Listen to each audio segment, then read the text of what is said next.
Salut à toute la communauté PLC et PLCU. Bienvenue à cette chaîne d'information et de formation sur l'écosystème PLC et PLCU. Je suis le Blue Diamond Leader Victor Essonbet. Je suis content, je suis heureux de vous retrouver encore à travers cette vidéo pour partager avec vous mon avis, quelques conseils qui peuvent vous édifier sur notre écosystème. Et à travers cette vidéo, je voudrais m'adresser aux networkers PLC, PLCU. Ce sont ces personnes-là qui travaillent à promotionner, qui travaillent à vendre, n'est-ce pas, à communiquer, à recruter, à prescrire, bref, à faire du MLM de notre écosystème.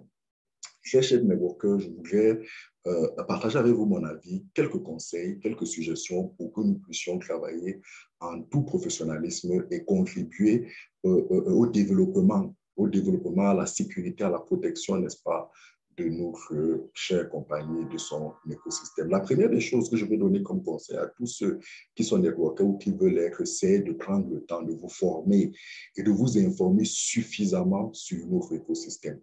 Prenez le temps de vous former, de comprendre comment ça se passe, de comprendre quelles sont nos solutions, de comprendre le secteur, de comprendre l'activité, de comprendre les produits. Prenez le temps de le faire. C'est important avant de décider d'en parler aux gens. Parce que si vous n'avez pas la maîtrise, la compréhension, la connaissance de comment ça fonctionne, vous allez dire aux gens ce que nous ne sommes pas. Et cela est dangereux pour vous, cela est dangereux pour nous, cela est dangereux même pour ces personnes à qui vous avez dit des choses qui ne sont pas vraies. Donc, s'il vous plaît, assurez-vous que vous avez suffisamment de connaissances de notre écosystème, de nos solutions, de notre crypto-monnaie et tout, avant de décider de vous lancer à promotionner nos services. Et nous avons la chance que nous avons énormément d'instances de formation et d'information. Il y a les webinaires, il y a les chaînes YouTube, il y a les conférences que nous organisons, il y a nos leaders qui sont disponibles et tout. Donc, s'il vous plaît, prenez le temps de le faire. C'est important pour une bonne, comment je voulais dire, c'est important pour vous, pour que vous puissiez travailler normalement. C'est important pour la protection de nos membres qui nous rejoignent en connaissance de cause, ou alors qui nous rejoignent et à la bonne information.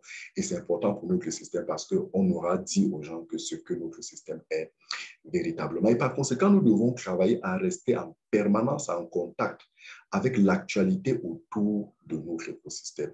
Tous les jours, il y a énormément d'informations, d'évolutions que nous partageons. Il est bon que vous ne vous déconnectez pas pour une semaine, comme je vois souvent certains faire, pour un mois, parce que pour X ou Y raison. Lorsque vous faites une semaine, un mois, sans savoir ce qui se passe, lorsque vous revenez, vous êtes complètement perdu. Et si vous continuez à donner les informations que vous aviez il y a de cela un mois, il est possible que vous dites des choses fausses, des choses qui ne sont plus vraies. Donc, s'il vous plaît, prenez le temps de rester en contact, prenez le temps de vous former, prenez le temps de faire des recherches vous-même pour être sûr que ce que nous vous disions est ce qui est vrai. Parce que très souvent, quelqu'un vient vous dire, mais tu ne m'avais pas dit, je ne suis pas votre, vous ne m'avez pas mandaté, j'ai envie de dire à cette personne, tu ne m'as pas mandaté pour venir te dire ce que la compagnie fait.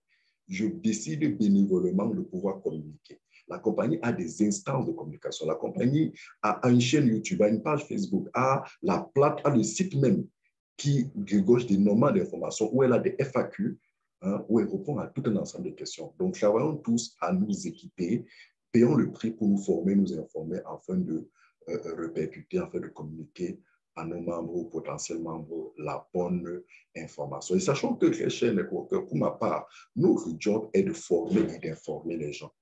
Nous devons travailler à apporter aux gens la formation et l'information dont ils ont besoin afin de pouvoir se décider.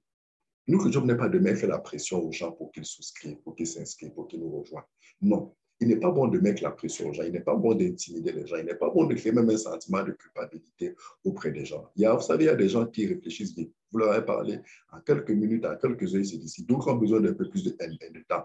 Soyons patients. Nous, tout ce que nous avons à faire, c'est de leur donner la bonne information que nous-mêmes nous avons pris soin de recueillir et leur laisser la légitimité, la responsabilité de pouvoir décider de mettre leur argent dans cet investissement. Parce qu'il s'agit quand même d'un investissement. Il s'agit quand même d'un investissement. Et en matière d'investissement, il n'est pas bon que quelqu'un investisse parce qu'il s'est senti sous pression. Il faut que quelqu'un investisse parce qu'il est convaincu, parce qu'il a compris, parce qu'il sait sur quoi il s'engage, parce qu'il sera responsable face à toute situation relative à cet investissement. Autre chose, veillons à ce qu'au moment où les gens s'inscrivent, qu'ils savent vraiment, qu'ils ont l'information, qu'ils savent ce qu'il faut faire, qu'ils savent comment ça se passe, qu'ils ont le maximum d'infos au moment où ils s'inscrivent. Et ne prenons pas à ces personnes plus d'argent qu'il n'en faut, s'il vous plaît, très chèrement. Ne prenons pas aux membres qui nous rejoignent plus d'argent qu'il n'en faut. Je partage très souvent, mon équipe et moi, une grille Excel où nous mettons, où nous avons à titre indicatif mentionné les prix selon que la valeur fluctue.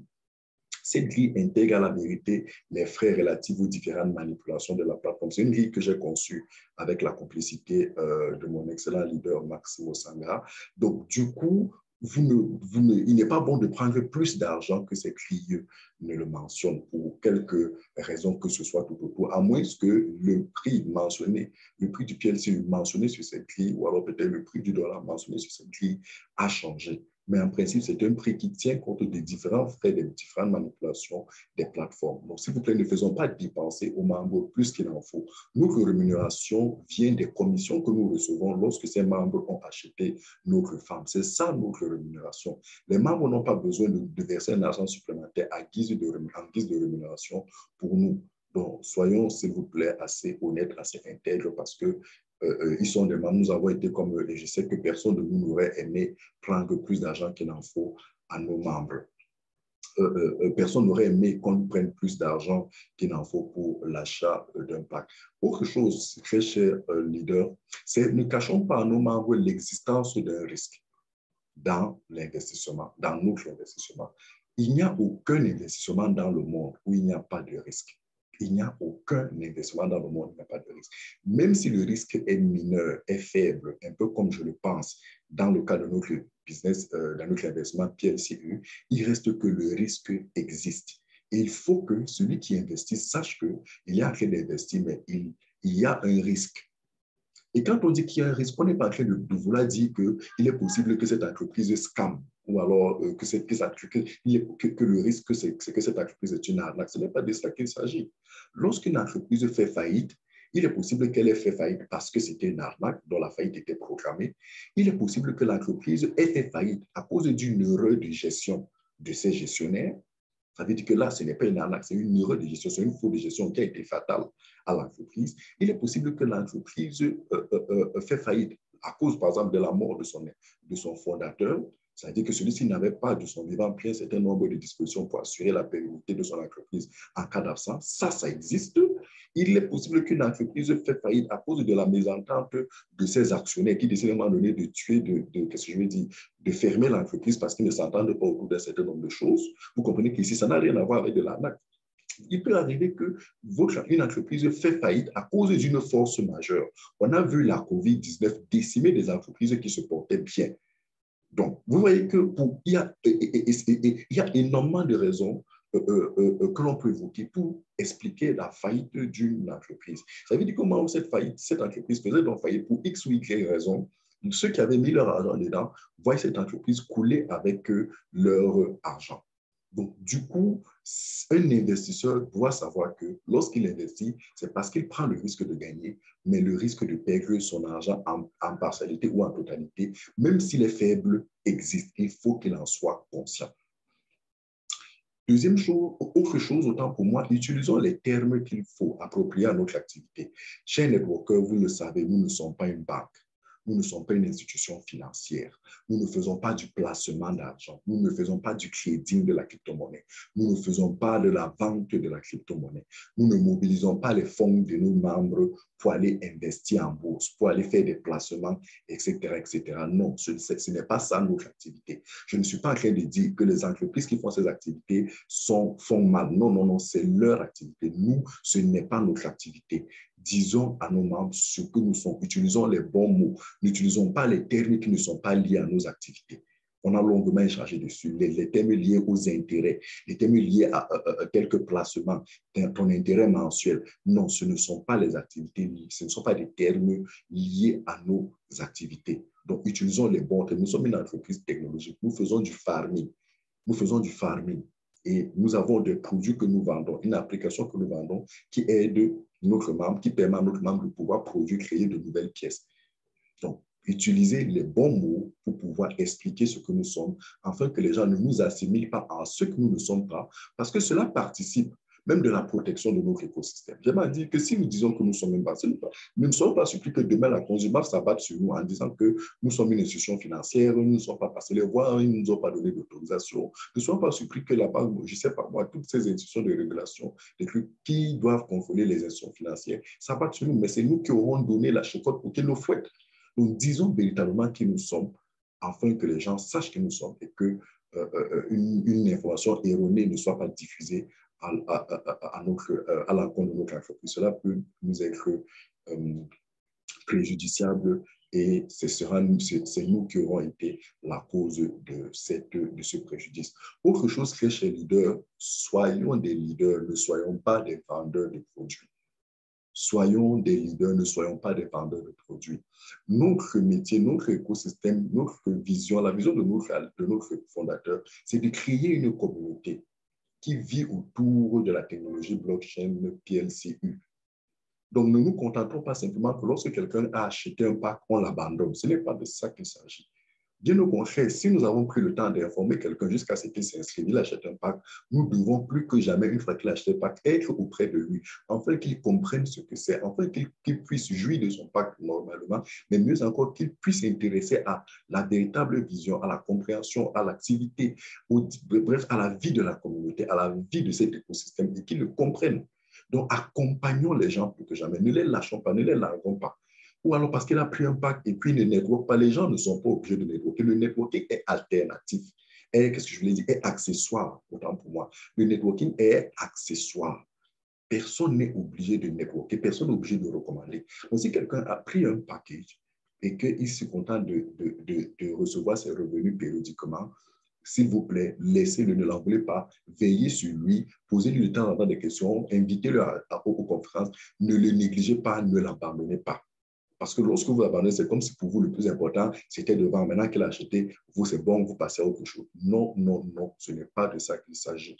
Veillons à l'épanouissement de nos membres. Parce que, la vérité, en partageant cette information avec les gens, c'est parce qu'on voulait aussi que les gens bénéficient, profitent de ce que nous profitons, afin qu'ils soient davantage épanouis, davantage heureux. Donc, comment se fait-il? D'où vient-il donc qu'une fois qu'ils sont rentrés dans le système, nous, on les abandonne. Nous qui sommes censés être plus expérimentés, plus édifiés, plus avertis, plus affermis à la matière, nous devons veiller à ce qu'eux aussi soient édifiés, soient affermis dans notre écosystème. Donc, du coup, travaillons véritablement à développer le mindset d'investisseurs chez nos membres, afin que lorsqu'ils rentrent dans un écosystème comme celui-ci, qu'ils puissent tirer véritablement avantage de notre écosystème. Très cher networker, comprenez qu'en étant networker, il ne s'agit pas seulement de gagner de l'argent, mais de construire votre entreprise. Voyez grand, soyez professionnel, travaillez comme un professionnel, parce qu'il s'agit d'une entreprise numérique que vous êtes en train de construire. Et croyez-moi, cette entreprise numérique est plus forte, est plus rentable, est plus solide.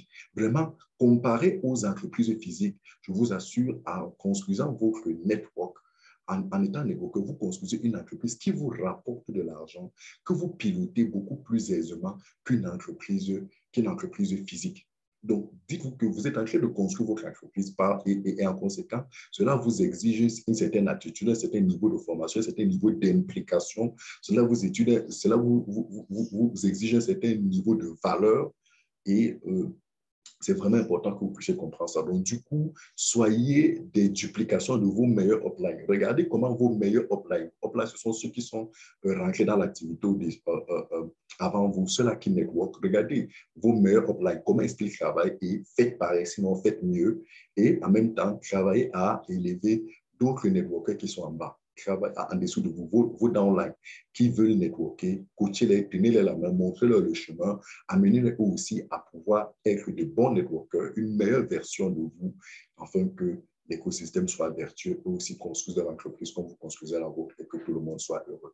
Très cher, voilà ce que je voulais partager aujourd'hui à travers cette vidéo. J'espère que cela vous a édifié. Et autre chose qui me revient au moment où je suis en train de vouloir clôturer, c'est s'il vous plaît, soyons intègres. Il n'est pas bon en tant que networker de récupérer les membres des gens. Vous voyez que quelqu'un a été abandonné. Ce que vous devez pouvoir faire, c'est de voir avec son leader, s'il est possible, qui soit repris. Maintenant, à moins que la personne manifeste une certaine volonté de ne plus travailler, mais vous devez pouvoir comprendre la motivation et ne pas encourager une quelconque forme de, j'ai envie de dire quoi, de taper d'eau, comme on dit. Non, ce n'est pas bon. Mais maintenant, après, voyez avec vos leaders comment est-ce que vous pouvez gérer ça. Voyez avec les conseillers comment est-ce que vous pouvez gérer ça. Tenez compte de tout et faites le maximum pour pouvoir être intègre, pour ne pas vous fragiliser, pour ne pas vous exposer, parce qu'on est dans un métier qui a ses exigences, qui a sa façon de fonctionner, qui a ses réalités, qui a ses valeurs, et nous devons être des professionnels en la matière. Merci d'avoir regardé. Si vous avez aimé, likez, laissez un commentaire pour nous encourager, partagez la vidéo et surtout abonnez-vous si vous n'êtes pas encore abonné afin de ne pas manquer les prochaines vidéos que nous ferons sur l'écosystème PLC, PLCO. PLCU, the time is now.